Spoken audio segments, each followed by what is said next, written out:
El segundo no lo utilizo mucho. Sedes Rebagliati, o sea, la universidad es la Vía Real y somos médicos de sedes. Están mis dos correos, el correo normal, el correo propio y el correo institucional.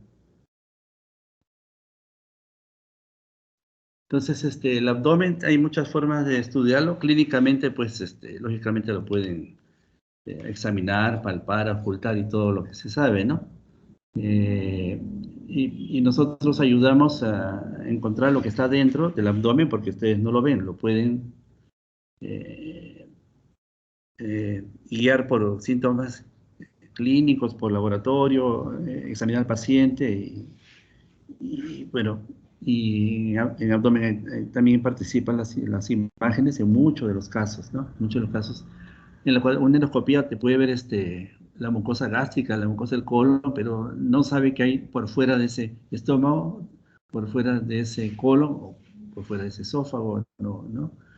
Entonces, ayudamos a ver el resto del continente. Básicamente con la radiografía, que es lo primero que se inició, ¿no? Hoy es el Día de la Radiología, se está celebrando de Röntgen, ¿no? Hay actividades, nos están saludando de varias instituciones, o los colegas de otras promociones también, de otras carreras. Entonces, la ecografía, eso está en el orden en que fueron apareciendo en la historia. La radiografía fue más de 100 años, la ecografía de los años 60, tomografía de los años 70, resonancia del año 80. La medicina nuclear sí es más antigua que la ecografía y cada vez tiene más uso en diferentes estructuras, sobre todo en oncología. Y el médico nuclear no es un radiólogo puro, es una especialidad propia, ¿no? Igual, al inicio de la historia de la radiología, el radioterapeuta y el radiólogo era una misma persona, pero después se diferenció.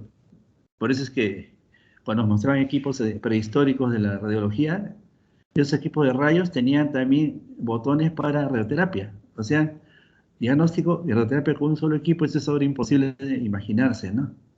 Se ha hecho una especialidad. Entonces, cada uno de estos métodos que están viendo hoy a su vez tienen eh, variantes entre sí para demostrar los órganos y su contenido.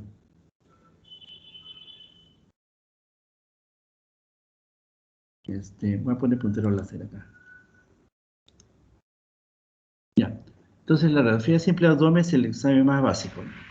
En cualquier posta, centro médico, por más pequeño que sea, siempre habrá un equipo de rayos. Entonces, en algunos casos puede ayudar. Una buena toma es desde los diafragmas hasta el pubis. Entonces se usa la placa más grande, la pantalla más grande, que es de 14 por 17 pulgadas. Normalmente se toma de cúbito y de pie. Y muchos cirujanos piden de frente el de pie solamente, ¿no? Pero, ¿cuál es el motivo? Para ver si niveles hidroaéreos. Pero lo ideal es hasta tener las dos tomas, el paciente echado y después enderezar la mesa y tomarle vertical para ver cómo se distribuye el gas intestinal y los líquidos. Imágenes laterales son casi inusuales en el abdomen, pero hay una que se llama decúbito lateral, la cual puede ser lateral mismo o, o con rayo tangencial. O sea, el paciente está echado sobre un costado de su cuerpo y la radiografía se toma a través de él estando tangencial. Entonces, para cuando no lo pueden parar, porque el paciente está en mal estado, entonces se le puede inclinar la placa al otro lado y a través de él, ¿no? Estando tanto en la mesa de rayos X como en su propia camilla, ¿no? Del paciente se puede hacer eso. Para ver si, por ejemplo, si hay aire fuera del lugar común, ¿no? Una perforación, por ejemplo.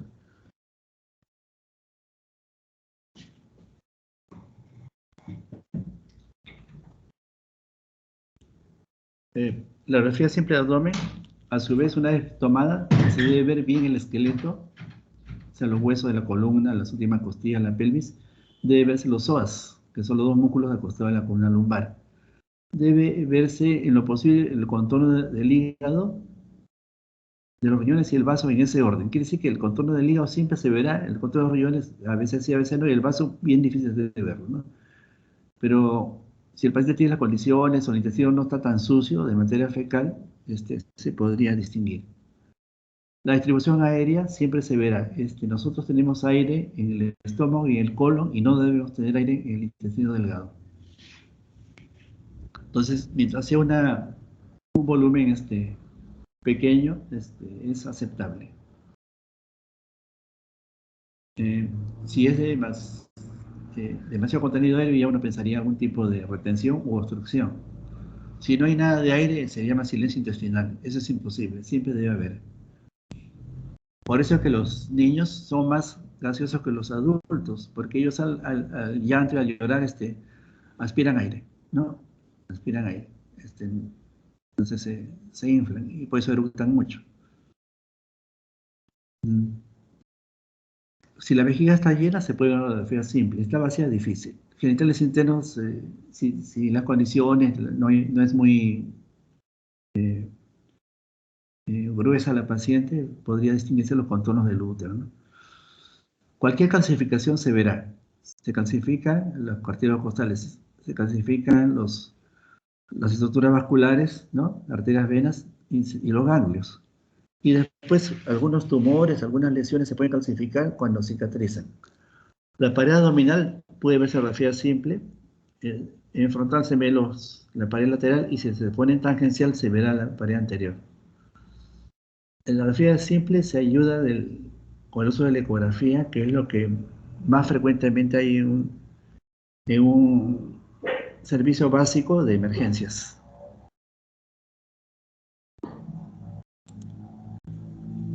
Si ustedes hacen un recordatorio de la anatomía de todos nosotros, el cuerpo humano, debajo de la piel, tiene pues su lugar subcutánea, pues vienen los músculos. Entonces, la piel es cubierta total, la grasita también es cubierta total, subcutánea. Los músculos ya tienen nombre propio, ¿no? Y tienen ustedes el oblicuo externo, el oblicuo interno, los músculos rectos anteriores, y el piramidal abajo que sostiene hacia el pubis. Estas estructuras generalmente se distinguen, ¿no? En la radiografía, después en la ecografía y más en la tomografía. Ni hablar de la resonancia, pero es más sofisticado el examen, más complejo. Una vez que se abre el paciente, aparte de las vísceras, sigue habiendo capas musculares. Está viendo el diafragma, que es un músculo, los psoas, menor y mayor, el cuadro lumbar, que se logra ver detrás de cada riñón. Si ubicamos los órganos sobre esa imagen, tenemos el hígado, ¿no? En realidad el hígado ha sido sacado de la pantalla acá del esquema, ¿no? El hígado estaría acá, el vaso acá, ¿no? El estómago. Entonces, se ha retirado acá los órganos intraabdominales y están dejando los retroperitoneales. Entonces, los riñones son retroperitoneales, la aorta, la cadera retroperitoneal, las ilíacas retroperitoneal, parte del páncreas retroperitoneal, suprarrenales también. En cambio, el hígado, el vaso y parte del páncreas es intraperitoneal. La mayor parte del páncreas es retro, ¿no? El estómago tiene una porción intra y el duodeno y parte del estómago tiene una porción retro. El colon también tiene porciones retro y porciones intra. Entonces, dentro del abdomen tenemos la pared, ¿no es cierto? Afuera. Dentro del abdomen tenemos tres cavidades: la peritoneal con su contenido, el retroperitoneo y el espacio supraperitoneal de la pelvis. O sea, tenemos tres espacios y pared abdominal que se pueden descifrar con las imágenes que usamos en radiología, ¿no? En diferentes métodos. En una radiografía simple de abdomen se logra ver todo lo mencionado ahí, ¿no? Están las costillas, las ven claramente, a veces los costales, ¿no? Este es el psoas, este es el músculo psoas. Un poco de gas en el intestino, en este caso el colon. Acá el sacro con el ilíaco, sacroiliacas, acá la pelvis, acá la columna. Este es aire del estómago, ven acá como oscurito, todo lo que es oscurito es aire. Este es el aire del colon izquierdo. Por ejemplo, el 4 acá dice gas en el colon, ángulo esplénico. Entonces al colon le hacen el ángulo según el órgano que lo avecina. Entonces el ángulo esplénico del colon y el ángulo hepático del colon. Entonces, lo normal, por ejemplo, esta radiografía es abdomen de cúbito, ¿no? De hecho, lo normal es que el ángulo esplénico, el colon, sea muy alto y el ángulo hepático sea muy bajo, porque el hígado es más grande. Entonces ya se configura así. El ángulo esplénico del colon puede contactar con el diafragma y ponerse al lado del estómago. ¿Ya? Este acá es gas en el colon transverso, el 5, acá el colon transverso, sí. Entonces acá, esta parte sería parte del sigmoides. Todo lo que sea aire es gas. Entonces acá casi sí, no se verá los músculos, que diga el aire en la asa delgada. Por ejemplo, todo el listado de acá no habla de aire en intestino delgado. Estamos viendo, por ejemplo, la cabeza del fémur acá, ¿no? Con el acetábulo. Entonces, toda la información que tiene acá, este es como le digo, el músculo psoas, y acá se ve algo, la silueta renal derecha, que es esta, y un poco a la izquierda, ¿no? El psoas, el riñón no lo menciona, pero el riñón está acá, acá se nota. El hígado está justo sobre el riñón, está pegadito. El riñón derecho habitualmente es más abajo que el riñón izquierdo, aunque este es capítulo de Uro, ¿no? No es este capítulo.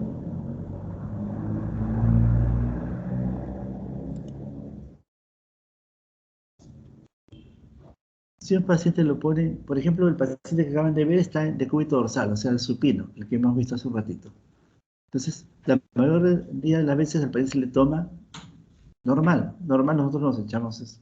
Cuando el paciente va a una mesa, una camilla, boca arriba, ¿no? Es menos usual que esté boca abajo. Entonces, el aire está representado en el sombreado. Entonces, el aire se desplaza, ¿no? Según la ubicación. Si este está en supino, el aire se va mayormente al antro gástrico y no hay aire en el fondo gástrico, ¿no? El aire también está en el colon izquierdo y en el sigmoides, no está casi en el colon derecho ni en el recto, ¿no? Por ejemplo, si lo pones en prono, o sea, boca abajo, el aire se va hacia el fondo y al bulbo, y no hay aire en el cuerpo. Y se distribuye el resto del aire en el colon derecho, izquierdo y en el recto, ¿no? Entonces, viendo la instrucción aérea, uno sabe si está tomado boca arriba o boca abajo, sea supino o prono.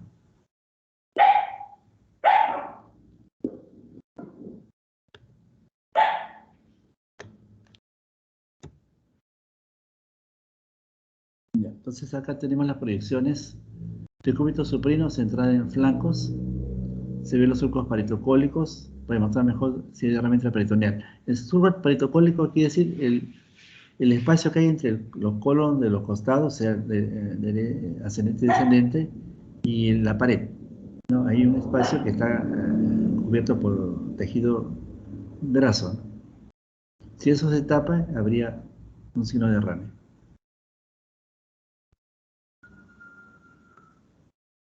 Si hay una hernia umbilical, lo que se toma es un decúbito supino, pero con rayo tangencial u horizontal, no en frontal, como si fuera un perfil, por ejemplo, ¿no? Entonces, de acuerdo al caso, se puede ir haciendo tomas demostrativas. Si el paciente tuviera una hernia umbilical o una placa en frontal, no se vería el detalle, ¿no? No se vería. Entonces, este es el esquema de lo que ya se vio en la radiografía, ¿no? El dibujito de la columna, de los ilíacos, de los psoas, de los riñones, acá, ¿no? Acá el paciente está echado boca arriba y acá boca abajo, ¿no? Entonces, sobre las líneas, el intestino grueso. El intestino delgado está al último porque es el que menos aire debe tener. Ya. Acá creo que en una siguiente se ve algo de la grasa properitoneal. Ya. La densidad calcio se refiere a todo lo que se parezca al hueso o las calcificaciones de las estructuras vasculares y los ganglios que ya mencionamos, ¿no? La densidad de agua, al igual que se vio en pulmones, ¿no? La densidad de agua sería todo lo que sea homogéneamente denso. Tercera de esas son hígado, ¿no? Vaso, riñones. Los órganos huecos que se llenan de líquido, o sea, un estómago lleno de agua, también se vería densidad de agua. O sea, si el paciente le tomó 1 litro de agua y se le toma la placa, se verá el estómago, no con él, sino con el líquido. Cualquier masa o una hernia grande se verá como densidad de agua dentro del abdomen. Bueno, entonces estas son las 4 densidades: densidad de calcio, agua, grasa y aire. Aire es el que ya tenemos en el intestino, grasa es la densidad que está entre órgano y órgano. ¿Por qué distinguimos el hígado, el riñón, el psoas? ¿Por qué puedo saber que es el borde de uno del otro? Por las líneas grasas. O sea, la grasa del cuerpo es lo que en la radiografía y en cualquier otro examen limita un órgano con otro, es la ayuda, ¿no? Ahora, si tienen una masa que tiene densidad grasa, pues una masa, esta masa, ¿no? Que tiene densidad grasa sería un lipoma, ya no sería un tumor sólido. Por ahí puede ayudar. Las calcificaciones más frecuentes son las urinarias, pero las no urinarias, ¿no?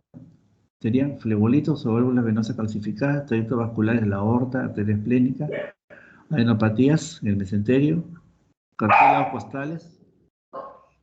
costales, leiomiomas o teratomas, pancreáticas suprarrenales. Bueno.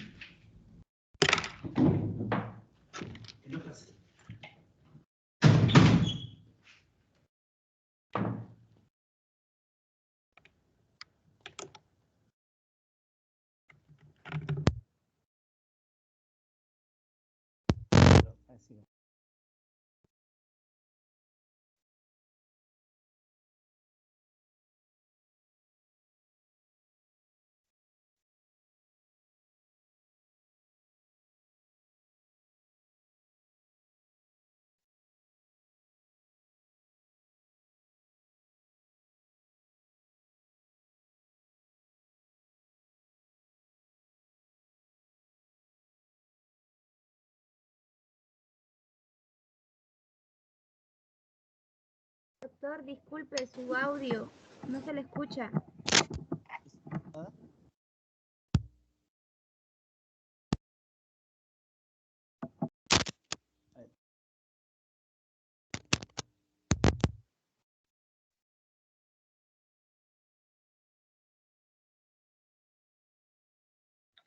No se escucha nada, doctor. Buenas tardes. No se escucha.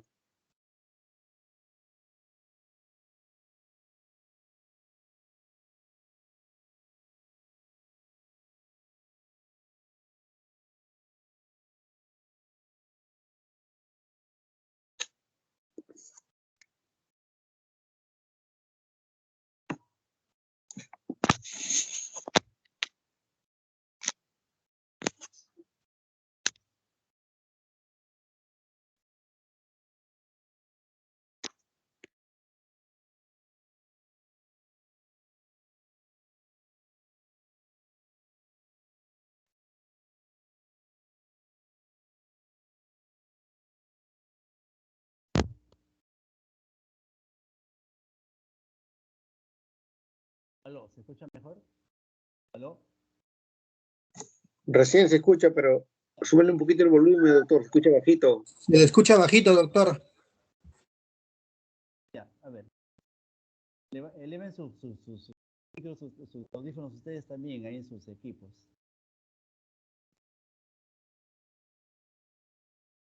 Ya, a ver.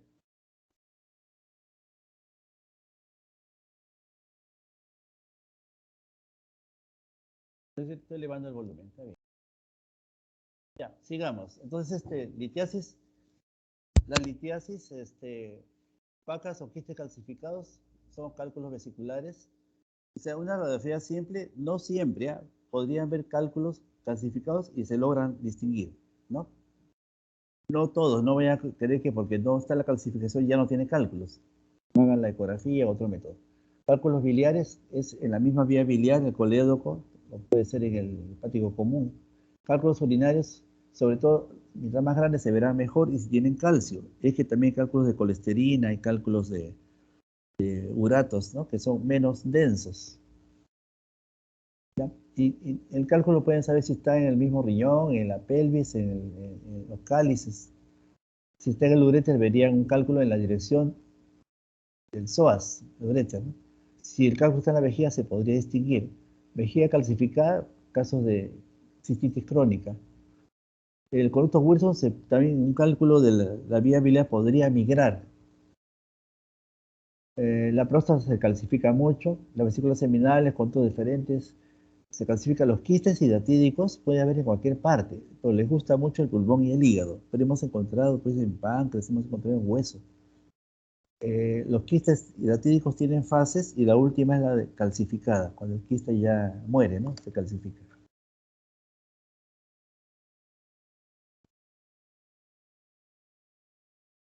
Ya, ahora vemos qué puede producir opacificaciones en los declives. Son las colecciones hemáticas, la citis, colecciones linfáticas y bilis. Cualquiera de estas cuatro cosas se puede ingresar patológicamente al abdomen y podemos sospecharlo. El Douglas es la zona de declive de la cavidad pélvica.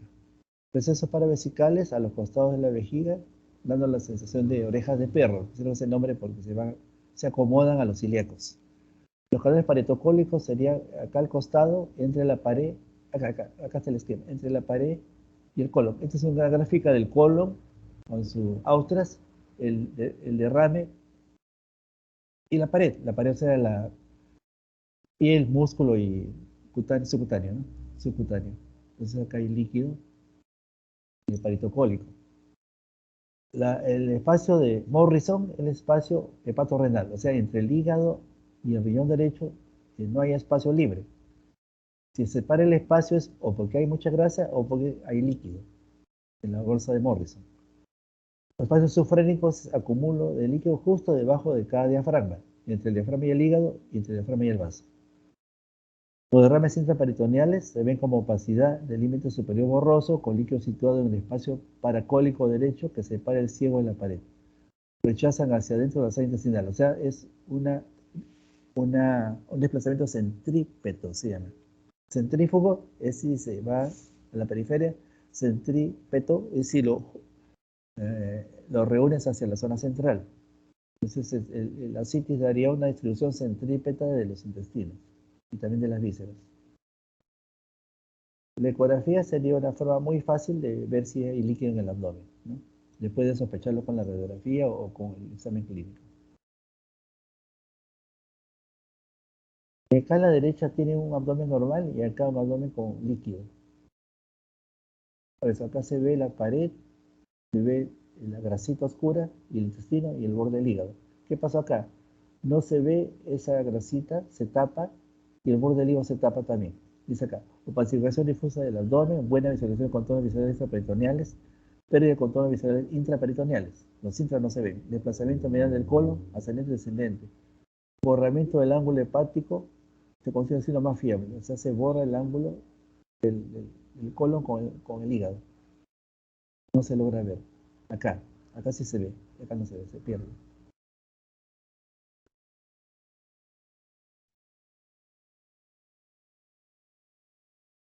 Las líneas de grasa del abdomen, las que dijimos previamente, es la que ayudan a diferenciar órganos unos con otros. Y hay órganos que resaltan porque están rodeados de grasa y otros que se adivinan porque se ponen en contacto con ella. Por ejemplo, hay una línea del borde posterior inferior derecho del hígado, lo vamos a ver el borde del hígado en la radiografía. Línea esplénica, polo inferior del vaso, más difícil. Línea renal, la que rodea la grasa perinefrítica se llama. Se ve el borde del riñón y se ve el riñón con el psoas separados, ¿no? Líneas de properitoneales son las del flanco, las que están al costado del abdomen. Líneas del psoas es la línea que logra verse el psoas como vimos en una primera radiografía. Se ven los psoas como triángulos al costado de la columna. ¿Y por qué se ve? El borde, porque el borde hay contenido graso y eso nos da el límite geográfico. Ahora, pasamos a otra imagen de densidad aire, o sea, las normales y las patológicas. Por ejemplo, el neumoperitoneo el aire dentro del colon, del estómago, todo bien, el intestino delgado, quizás algo en el bulbo, pero de ahí no pasa, ¿no? Ahora, si tenemos necesidad de aire por fuera de estas estructuras intestinales, sería un nuevo peritoneo, ¿no? Dice colección lineal o semilunar de aire subdiafragmático derecho. Cambio acá, el diafragma y aire y después el hígado. Para tener esta imagen, el paciente está de pie, sea tórax, como es este, o un abdomen, le toman de pie.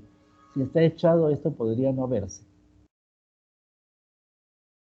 Un ejemplo para entender esto es, si ustedes tienen una botella de agua mineral, ¿no? Que no está al 100% sellada. Entonces, la botella está echada en la mesa, ¿no? No se ve un nivel, ¿no? Pero si lo paras normal con la tapa hacia arriba, se verá todo el líquido abajo y el aire cerca al cuello y a la tapa de la botella. Entonces el aire se va hacia arriba y el líquido se va hacia abajo.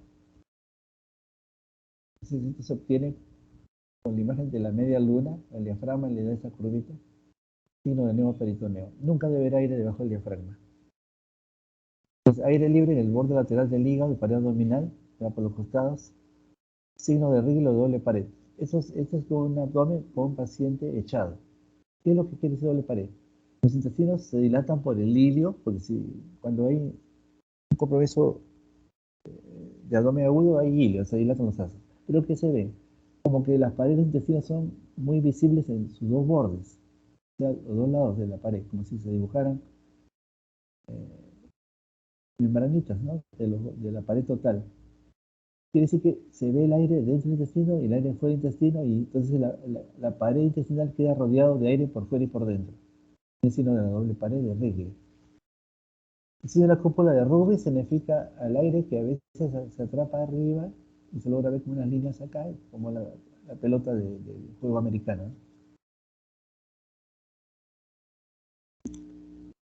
También puede haber pseudo-neoperitoneos, o sea, parece, pero el paciente está tranquilo, no tiene síntomas, no es el cuadro.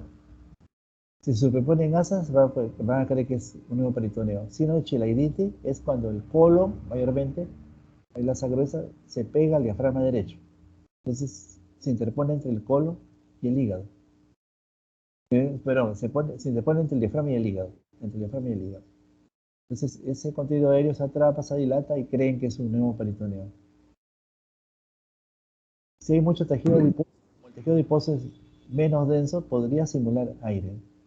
Deposición de grasa epiploica entre hígado y diafragma podría una falsa imagen de hernia diafragmática, cuando el diafragma tiene una abertura y pasa un asa hacia el tórax. Entonces parecería un atrapamiento de aire. Aire en el espacio paranal anterior o posterior. Bueno, este no es normal, esto es un signo de retroneumoperitoneo mayormente. Esta parte de acá no es aire normal. Pero podría, lo que quiere decir, un pseudoneumoperitoneo. O sea, en realidad es retroperitoneo y parecería un pseudoneumoperitoneo. Acá puede ser por heridas cortantes, contusas, penetrantes o por una infección que puede provocar gas, ¿no? Los clostridios, ¿no? Los negativos pueden producir gas.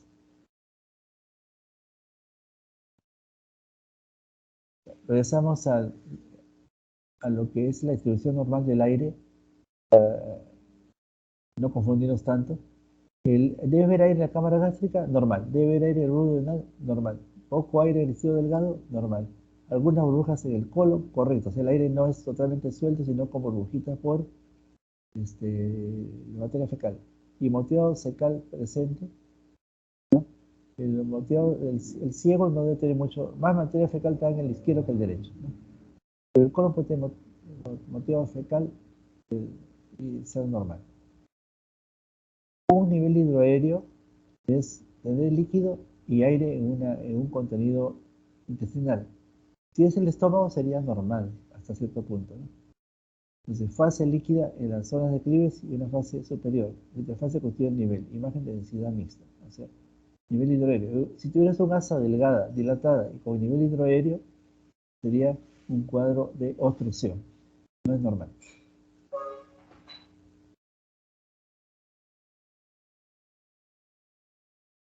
Entonces, una explicación sobre lo que es el peritoneo. Esto es tanto de cirugía mismo como de imagenología para entender, ¿no? Entonces, el peritoneo es una delgada membrana translúcida, serosa, de origen mesodérmico que cubre la superficie de la cavidad peritoneal y su mesenterio, cubriendo parcial o completamente los órganos viscerales de la cavidad peritoneal. En los hombres es continuo, formando una cavidad cerrada. En la mujer es discontinuo en la ósea del oviducto, permitiendo comunicación de las cavidades peritoneales y extraperitoneales de la pelvis. ¿Ya? Por eso es que si el paciente tiene una lesión intraperitoneal, podría estar completamente libre el contenido pélvico porque es una cavidad independiente. A ver. Es una radiografía que dibujó un padre para entender la ubicación. Está bien magnificado, es más pequeñito. Entonces, lo que hemos dicho ya, que se ve un poco de aire en el colon, la sombra hepática, el vaso no se ve, el pacto nunca se ve, es un esquema para demostrar. Acá está el aire en el estómago, el aire en el sigmoides y el recto, la silueta de los psoas, un poquito del riñón derecho, todas las partes así intermedias donde no hay asa sería la grasita, la grasa, el tejido grasa. A ver.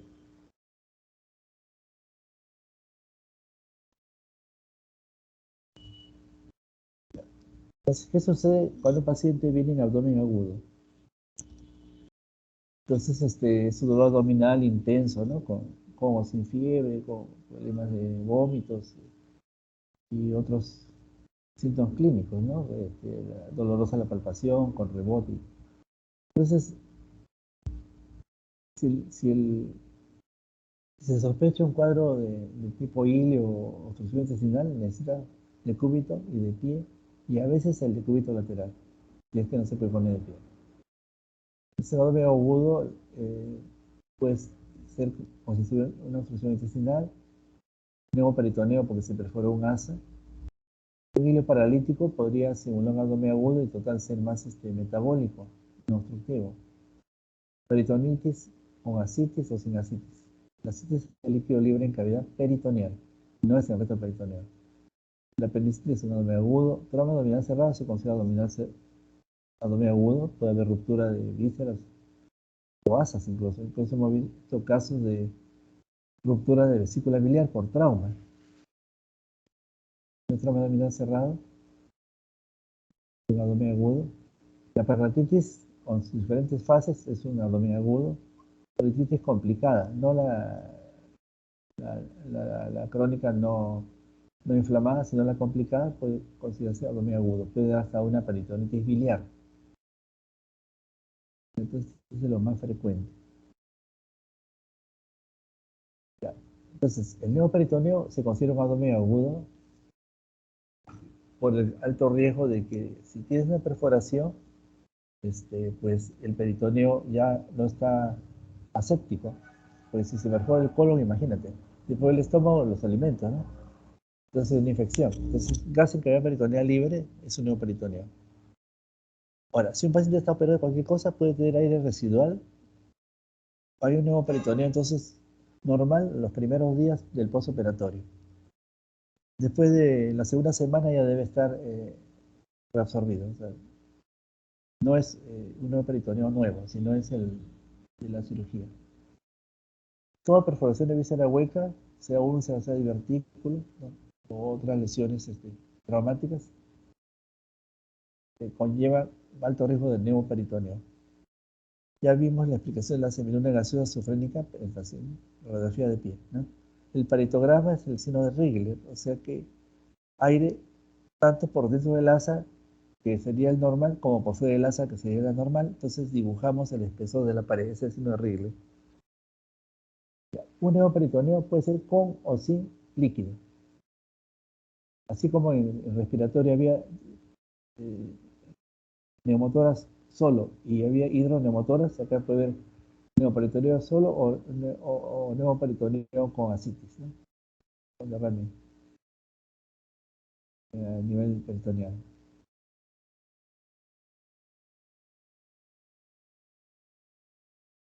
Acá está un abdomen agudo con perforación intestinal, el signo de Rigler, ¿no? Al haber gas dentro y fuera de la pared intestinal, esto se visualiza con mucha facilidad. O sea, ven como las paredes demasiado bien dibujadas, demasiado dibujadas, las paredes dibujadas. Y esto está de cúbito, lo pones de pie y agrega la semiluna. Más un poco de clínica, ya tienes. Miren, por ejemplo, este psoas se dibuja demasiado bien, demasiado. Ese es porque el aire está ahí secando.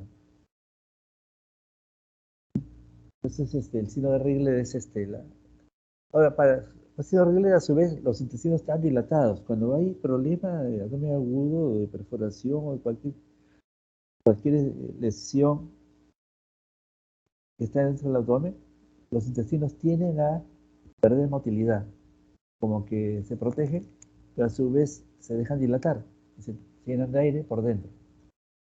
Entonces se ven asas dilatadas y la pared nítida, puede ser una pared vista fácilmente, en todo su espesor, ¿no? Entonces,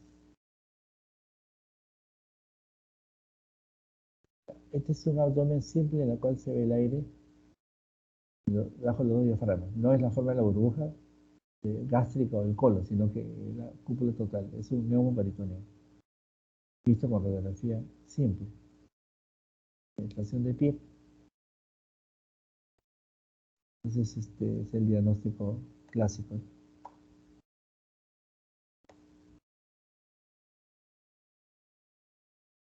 Otro neumoperitoneo mucho mayor en volumen. Acá, ¿okay? Sanos de media luna es inmenso, ¿no? Entonces, esto obliga a volver al paciente para preparar la perforación, la lesión que el intestino sea lesionado, ¿no? Produciendo fuga del aire.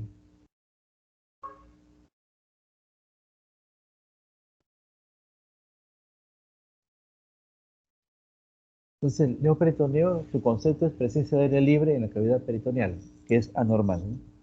Causas: perforación de víscera hueca, estómago, intestino, aire residual postoperatorio, aire residual posición diagnóstica, porque también se hace biopsias, ¿no? A través de la piel. Aire introducido por la trompa de falopio, pero esto se usaba antes, el retroneuroperitoneo. Aumenta la presión intra y extraalveolar, el submarinismo, o sea, cuando estás debajo del agua por una profundidad y un tiempo exagerado, puede suceder que haga liberación de aire por fuera del sitio habitual. Aparte del neumoperitoneo, hemos visto casos de enfisema subcutáneo, o sea que el aire fuga y se va entre la piel y la grasita y los músculos, se diseca. Y resulta que el paciente pues, había tenido un ahogamiento posiblemente, ¿no? Es una complicación. Miren cómo se ve tan clarito este neumoperitoneo, pero para conseguirlo, al paciente lo pusieron de cúbito lateral, o sea, está en la mesa, pero echado, ¿no? Está en el cúbito, pero no boca arriba ni boca abajo, sino de costado, sobre un lado. Entonces, de cúbito lateral. El rayo, el equipo de rayos se dispara hacia el paciente en esta posición en forma tangencial y la placa está al otro lado.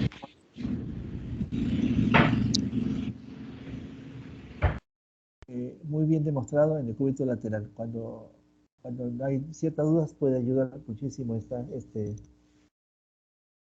es un truco, ¿no? Que ayuda mucho, ¿no? En los casos dudosos. Sobre todo, imagínense, el paciente es más fácil que tú lo gires echado y lo hagas parar completamente. Si no se para, se te puede resbalar, se te puede caer, ¿no? Le vence la. Entonces, el cúbito lateral del paciente prácticamente no lo eh, obliga a hacer un esfuerzo mayor, ¿no? Por lo delicado que está también. Ya. Esto no es un neumoperitoneo. Así parece, pero está tranquilo. Este es colon. Miren que se ven las líneas de las náuseas por todos lados. Y en la izquierda no hay nada, miren, está normal. Este es el estómago, ¿no? Entonces, este es un chilaiditi. El chilaiditi es la elevación del colon ubicándose entre el diafragma, que sería este, de acá, y el hígado, que sería esto. Mayormente provocado porque el diafragma tiene una debilidad, insuficiencia de los ligamentos que lo sostienen. Hay una elongación. Entonces, el chilaidite es unilateral, no hay chilaidite de los dos lados. Entonces, por eso se ve tanto acá y acá como que no hubiera nada. Más el paciente con escasos síntomas, no es muy sintomático. Si esto fuera un nuevo peritoneo, el paciente estaría muriéndose de dolor, estaría doblado completamente. Cuerpos extraños hay de todo. Por ejemplo, en niños, juguetones, ¿no? Pasa cosas raras, por vía rectal o vaginal, ¿no? Hay un material extraño tipo zona rectal. En las pacientes psiquiátricos se tragan objetos. Los niños también cuando juegan tragan, ¿no? Las cárceles, donde están los encerrados, se tragan las cucharas, ¿no? ¿Por qué? Por el afán de que después de varias horas lo defecan y la cuchara se convierte en un cuchillo, porque a escondidas lo transforman, lo filan y hacen un arma blanca. Bueno, cuando esto se descubrió hace unos años, a veces iba el paciente con dolor abdominal intenso y le tomaba y tenía el objeto atrapado en un intestino, y era metal. Entonces ahora les dan cubierto de plástico. El cubierto de plástico no pasa nada, si se lo trae no le va a servir, ¿no? Entonces, ya no se les da objetos metálicos a los que, gente peligrosa, ¿no?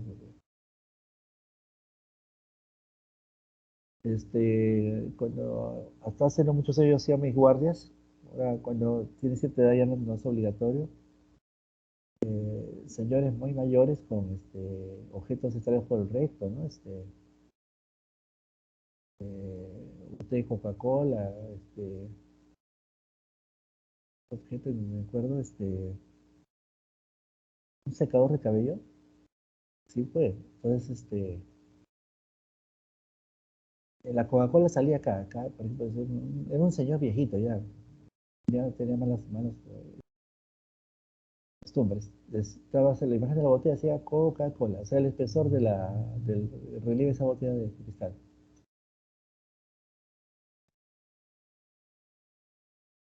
Después ya no hemos visto cosas como esa.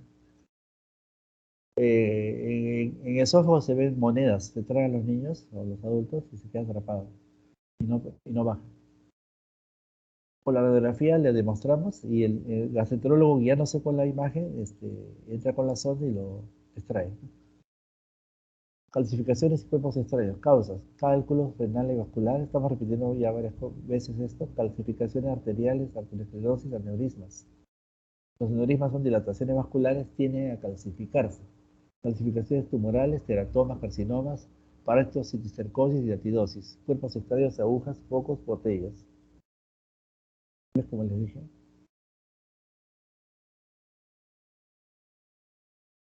Este es un abdomen de un paciente postoperado. ¿Qué tenemos? Sacó el riñón derecho y tiene unos clipajes acá, dice. Nefrocalcinosis que está a la izquierda, cálculo de ureter lumbar izquierdo que es este de acá, y linfetálico que está en el lado derecho. Esta mala suerte, el riñón que le queda está lleno de cálculos.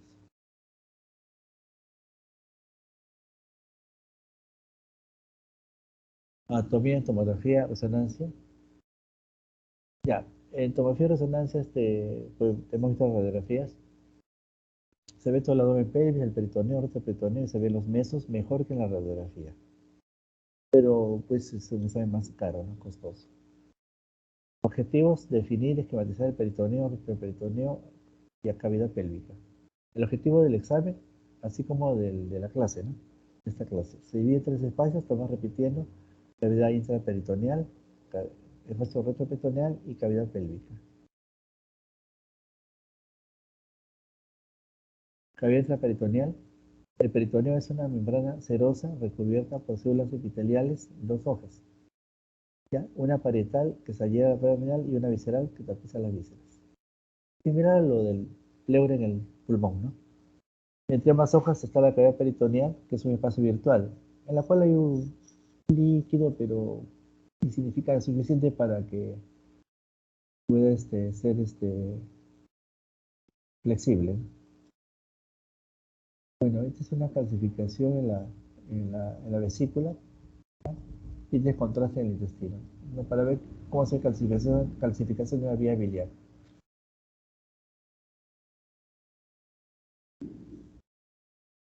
Entonces es una imagen tomográfica de cuando se decía IPS al Seguro Social todavía, pero ya tengo. Bueno, en la cual el hígado normalmente es más grande y el vaso más pequeño, es un vaso grande. Un vaso muy grande, visto con la tomografía. Eso después vamos a explicar más. Esta es una ecografía. Pone a la altura del epigastrio, es el estómago con líquido. ¿Qué notan? Esta imagen, la estoy siguiendo, ¿no? Esta es la derecha del paciente, es el epigastrio, este es el izquierdo del paciente. Este es el páncreas. Este es el páncreas. ¿Ya? La cabeza, el cuerpo y la cola del páncreas. Esta es la aorta, la vena cava inferior. Esta es la arteria mesentérica, y sale la aorta, sale de la aorta.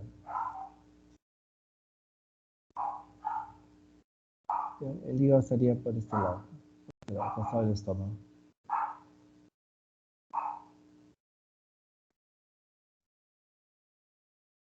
Esta radiografía de abdomen simple, en la cual se ve silencio intestinal acá, es una ascitis vista por radiografía. Se tapan todos los surcos y las asas flotan hacia arriba. El paciente está de pie.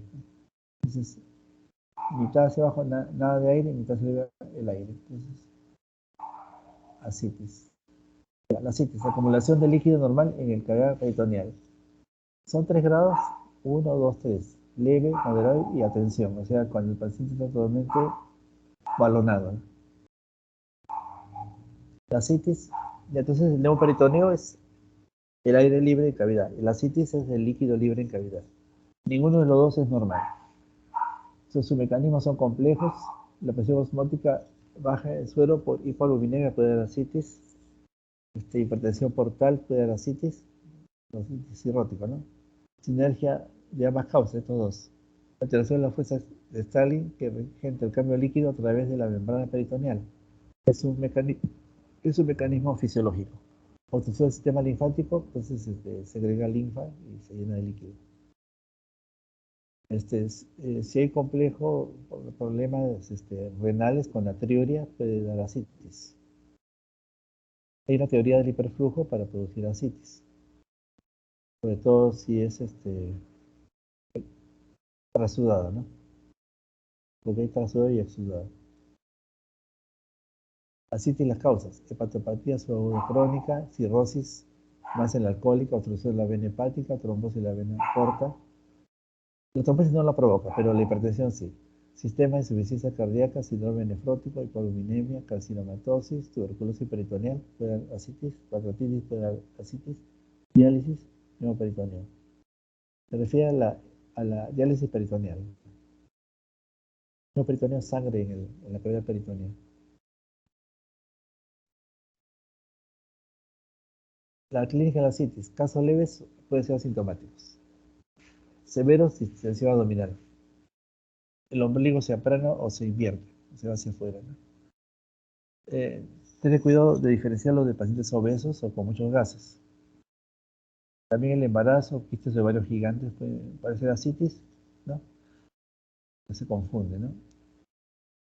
Si aparte de ascitis hay edema periférico, considera enfermedad que es sistémica, que es enfermedad sistémica, ¿no?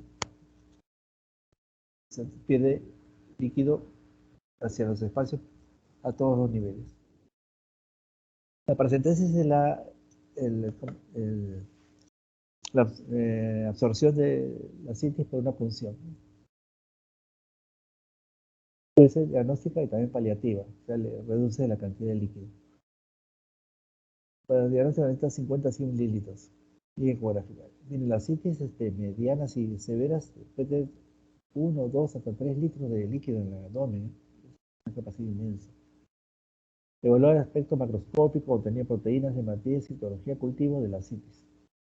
Si turbio con leucocitosis es infección. Si es sanguinolento, tuberculosis, neoplasia. Si es quiloso, como la leche, es linfoma. Si es líquido con proteínas menor de 3 gramos por decilitro, es una hepatopatía crónica. O enfermedad sistémica, ¿no? O sea, cirrosis. Si tiene muchas proteínas, es una citis exudativa. No es trasudado, sino exudado. Entonces tenemos el diagnóstico, la citis, el volumen y sacar el líquido, para sacar el líquido con la ayuda de la ecografía o de una tomografía. Este es el hígado, este es el riñón, esta es una línea grasa y no hay más entre el hígado y el riñón. Este espacio laminar es el espacio de Morrison. Normalmente es así, un espacio sin contenido. Este es el espacio de Morrison, pero con ascitis. O sea, que está el hígado, el riñón y acá un espacio totalmente oscuro porque es transparente. En este caso es líquido. El líquido se va hasta para acá porque es ascitis.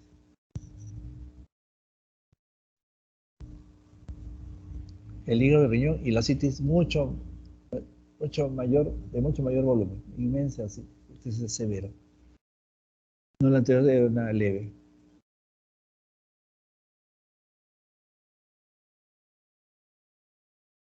Solamente la ascitis acá, el hígado y vean la vesícula biliar acá y el riñón acá.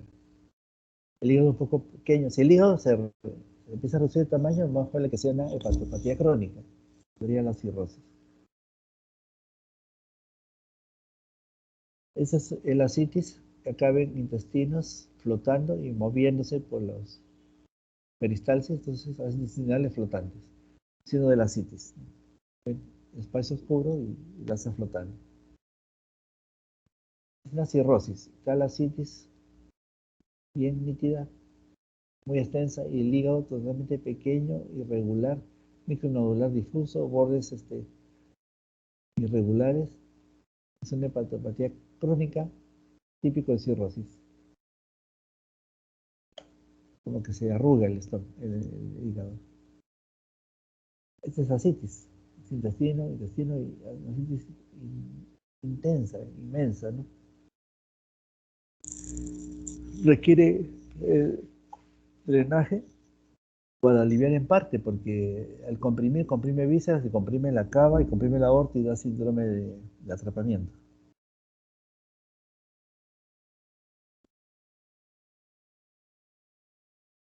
En una tomografía, es una ascitis leve, se ve así. Este es el hígado, es el vaso y acá está el líquido rodeando el vaso, líquido rodeando el hígado, separándolo del diafragma. A ver, la siguiente. Esta es ascitis de mayor volumen. Estamos el líquido y los intestinos se van al medio. Los intestinos se van al centro y el líquido se va a los costados. Este sería el parito cólico izquierdo y el parito cólico derecho con mucho líquido. Entonces los intestinos se aproximan al centro, se centrípeto. Centrípeto, ¿no?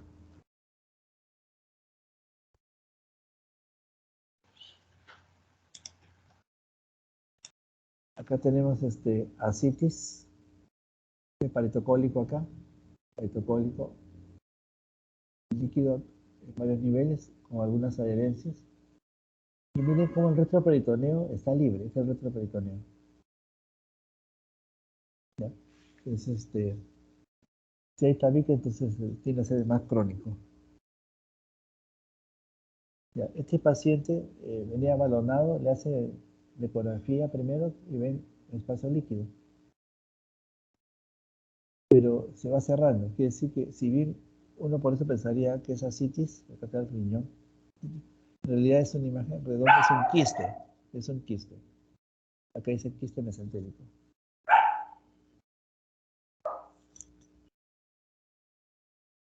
Y esta es la tomografía. Noten que acá está el riñón derecho, riñón izquierdo, parte del hígado, parte de la vesícula, intestino, y acá hay un quiste.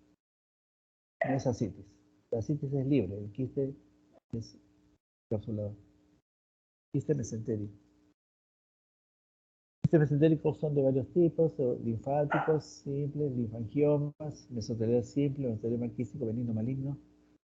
quiste operación intestinal, quiste entérico, teratoma quístico, puede ser traumático, infeccioso. Pero quiste de páncreas, después de la pancreatitis, puede haber una formación quística, no se llama quiste, sino pseudoquiste pancreático. Ahora, pseudoquistes no pancreáticos, hay otros órganos que se comportan igual. Después de una formación que parece un quiste. Es un abdomen una tomografía de abdomen en la cual se ve un quiste calcificado con nivel y densidad mixta. Este es un teratoma quístico.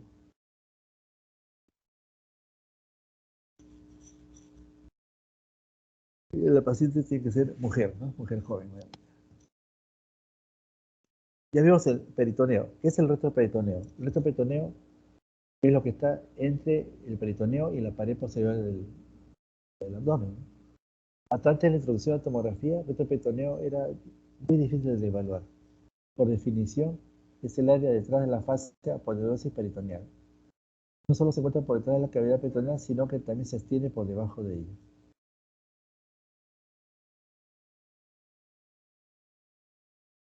Esta imagen del páncreas por tomografía, la vemos por ecografía, se ve la cabeza, el cuello, el cuerpo y la cola. Esta es la vena esplénica, la vena porta, la cava, la aorta, riñón, hígado, vesícula, riñón derecho, riñón izquierdo, están todos los nombres, ¿no? Es el estómago con sulfato hepario con contraste, colon con contraste. Este es normal. Acá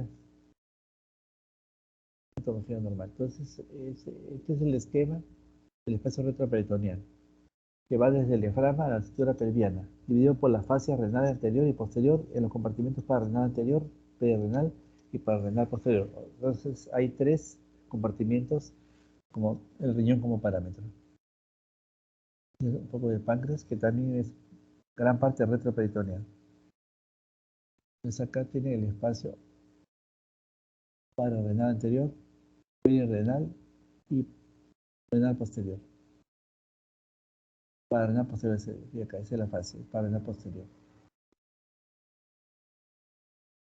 El colon descendente y parte del páncreas es retroperitoneal. Entonces acá el diagrama del riñón derecho, riñón izquierdo, el páncreas, el retroperitoneo es este, todo lo celeste.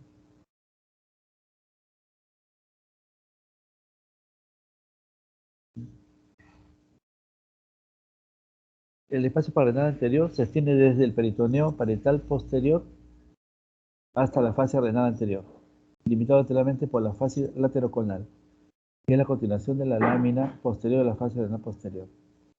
En él se encuentra el páncreas, la segunda porción del duodeno. El duodeno tiene una porción retroperitoneal y los segmentos ascendente y descendente del colon. El espacio perirenal es el que está limitado anterior por la fase Gerotti y posterior por la fase Zuckerman.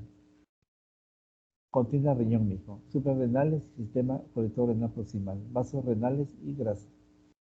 Es el espacio perirenal.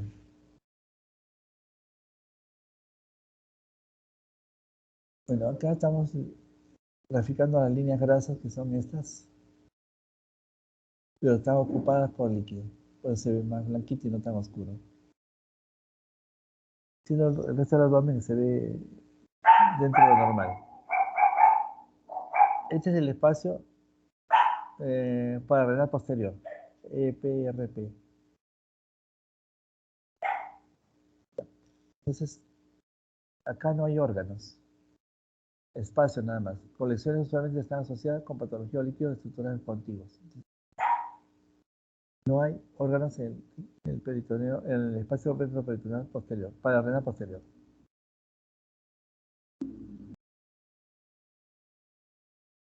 Hallazgos radiológicos en una colección de pararenal posterior. Obliteración de la mitad inferior del psoas en su totalidad. Desplazamiento de riñones con grasa perirenal en dirección anterior, lateral y superior. Eje de densidad de masa inferolateral. Ángulo hepático y esférico están conservados. Desplazamiento de segmentos retroperitoneal colon anterior y posteriormente. Duodeno descendente desplazado anteriormente. Estos 3 espacios son bien delimitados, bien definidos. La colección está confinada dentro de un solo, pero las colecciones están definidas en un solo espacio. Es posible que se involucren múltiples espacios. La colección en el espacio parrenal posterior puede confluir caudalmente alrededor del borde inferior del cono de la fascia renal y se extiende en forma cefalopolar hacia el espacio parrenal posterior. Ya. La colección de fluido de algunos de estos espacios puede perforar a través de la fascia lateroconal o fascia de Gerota y extenderse dentro de uno u otros espacios extraperitoneales. Bien.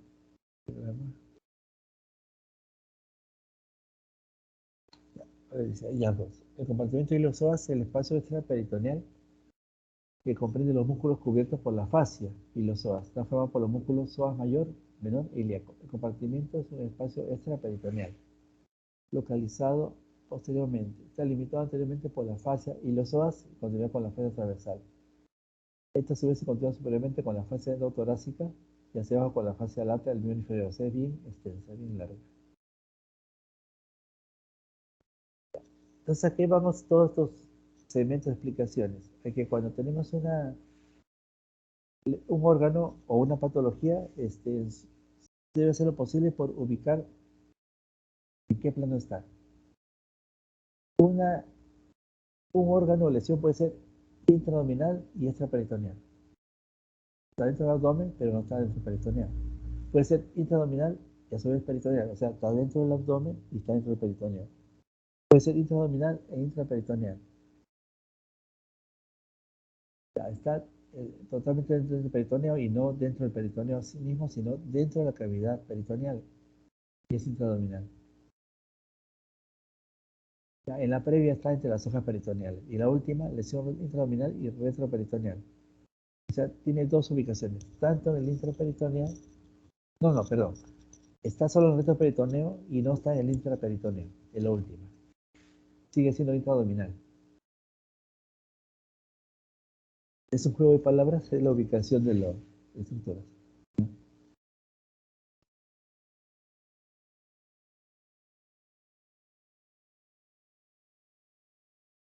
Radiología, imagen de tumor retroperitoneo, hematoma retroperitoneo, enfermedad inflamativa retroperitoneo, aire retroperitoneo, eso se llama retroneumoperitoneal. Aneurismas abdominales o retroperitoneo, lipomatosis retroperitonal, fibrosis retroperitonal, tumores retroperitoneales, primarios benignos malignos, tumores retroperitoneales metastásicos. Los ganglios, lo más frecuente. Es acá, lesión intraabdominal y extraperitoneal. La lesión es esta. Esta es la vejiga, como tres. La lesión está en el abdomen, pero no es peritoneal ni retro. Es extraperitoneal, o sea, es de pared. Es un tumor de pared abdominal. Protruye, pero no depende del peritoneo. Entonces este es un tumor más de tipo parte planos o muscular. Lo más común son los tumores fibrosos, son benignos. Esta es una lesión muy grande, está en el medio, pero mire, comprime bien los vasos retroperitoneales y contacta prácticamente la columna vertebral. Esta lesión es dentro del abdomen, pero es retroperitoneal en su origen, no es intraperitoneal. Es un tumor retroperitoneal que se está necrosando. Fue operado el paciente y está por detrás de los intestinos, ¿no? Son asas, debe estar detrás. Es retroperitoneal. Paciente de abdomen en la cual hay un silencio intestinal izquierdo, entonces la lesión puede ser retro o intraabdominal, ¿no? O retroperitoneal o intraperitoneal, cualquiera de ellos, pero desplaza las asas. Entonces, el tamaño es grande o es líquido. Entonces acá están demostrando que empuja las otras asas, entonces no es de asa, no es de asa intestinal. ¿Y qué notamos? Es una lesión expansiva con mucha grasa que rodea y desplaza el riñón. Es un lipoma gigantesco, un lipoma intraabdominal. e intraperitoneal.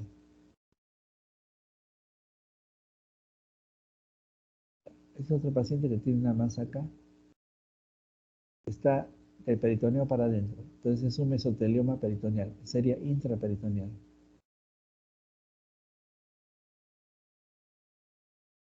Otro paciente acá distinto. La ultrasonografía es capaz de detectar múltiples anormalidades, pero el gas es un impedimento. No se, donde hay gas, o sea, aire, no se distingue. La tomografía no se afecta por el gas, entonces demuestra los 3 espacios que hemos dicho.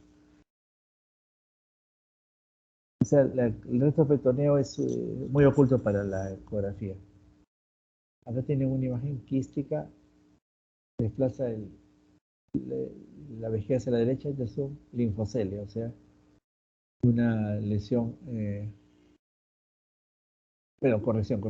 La lesión que siente es de la vejiga, La colección es esta. Esta colección de acá es líquida, encapsulada, y va en la dirección de los vasos ilíacos, que son estos, arteria y vena. Este es un linfocelio, o linfangioma quístico, que es el lado derecho.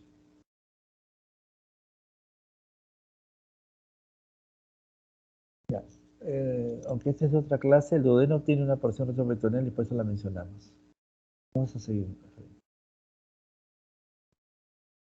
Es una lesión que ocupa el psoas izquierdo y tiene líquido y tiene un contorno que se realza, ¿no? Dice, anormalidad paravertebral izquierda por esta enfermedad neural. O sea, ingresa acá. Logra ingresar acá, miren. Ingresa a la columna.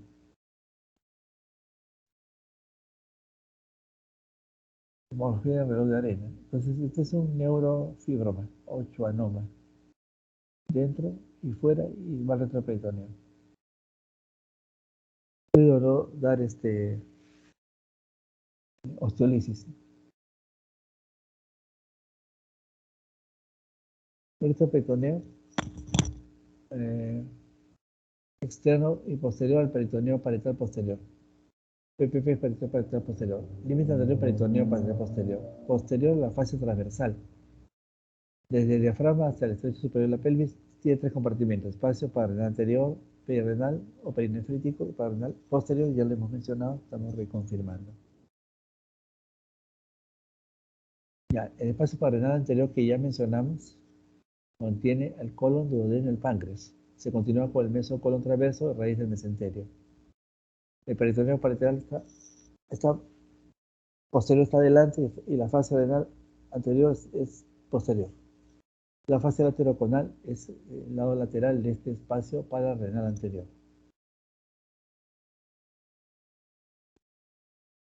Es una ecografía en la cual se ve el hígado, las venas del hígado, la vena cava inferior y una masa metida detrás del hígado. Sería retroperitoneal. El mismo paciente, entonces la masa es retroperitoneal, tal es así que empuja el riñón. Sería esto. Y ya invade la región intraperitoneal, pero su origen es retroperitoneal. Es más probable que sea un sarcoma. Una vez que tenemos un tumor retroperitoneal, se encuentran hasta 12 signos, le han puesto el nombre, ¿no? Signos radiológicos. Signo del pico negativo, signo del órgano fantasma, o sea, invisible, signo del órgano infiltrado, o sea, un órgano plástico, signo del órgano infiltrado también positivo, es el riñón, o sea, infiltrado negativo y positivo. O sea, por ejemplo, un liposarcoma retroperitoneal que rodea y engloba el riñón, o sea, el riñón no es el causante, sino que está incluido, ¿no? Signo de la arteria prominente, por la que alimenta el tumor, será una arteria más dilatada. Signo de bola de frutas sólida, quística, hemorrágica. Eso es por hemorragia. Signo de target, neurogénicos, dedos en anillo, centro o anillo del centro. Este es el caso del schwannoma que vimos o neurofibroma. Patrón espiralado, nivel de hidrohídrico, pues hemorragia interna. Signo de la aorta flotante, son ganglios, sería un linfoma. Y signo del angiograma, o sea, se hace un mapa angiográfico del tumor que no corresponde a las vísceras normales.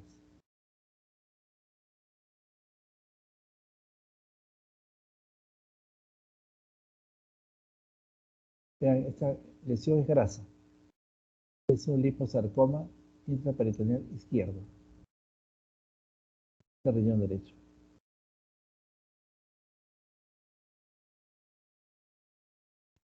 Realmente acá está la lesión. Está englobando al riñón izquierdo. Es el riñón izquierdo, riñón derecho. El riñón no está enfermo, pero está incluido en la masa. Es bien difícil retirarlo de la masa, ¿no? Eso ya depende de la habilidad de cirugía.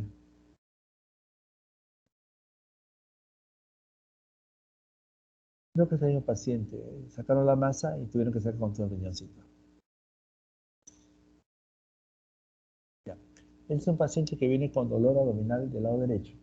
Hasta ahí no se ve nada llamativo, pero vieron que con el contraste este riñón pinta menos que el del otro lado, que sí que hay un retraso en la excreción del contraste, en la eliminación. Y cuando fueron a la pelvis se encontraron esto. Entonces, una imagen encapsulada de densidad grasa es un lipoma. O sea, una bola de grasa como... Entonces, este lipoma, al estar abajo, comprime los vasos ilíacos y comprime el uréter.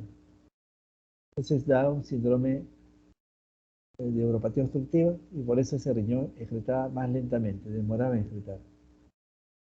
Entonces, ven la alteración, pero la causa estaba más abajo. Entonces, eso es lo importante de ir asociando los hallazgos con las imágenes por fuera de la lesión misma. Este es un lipoma, en este caso sería retroperitoneal, para que explique por qué comprime tanto el uréter como los vasos ilíacos. Creo que es la última. Listo, ya. Ahí terminamos la clase, ¿no? Entonces, muchas gracias por su atención. Vamos a